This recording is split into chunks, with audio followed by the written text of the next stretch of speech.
ఏంటి ఎందుకు ఇస్తావు చాక్లెట్? ఏ సారీ చెప్తే చాక్లెట్ ఇచ్చేదంట.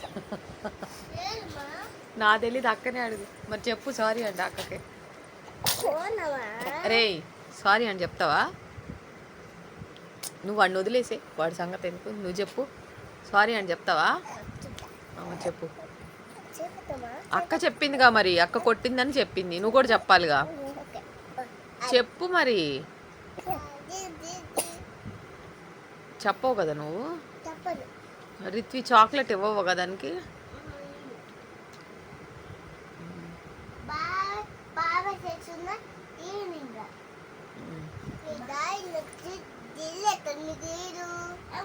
చెప్పు సారీ చెప్పు, చాక్లెట్ ఇస్తా ఇద్దరికి. నువ్వు చెప్పు.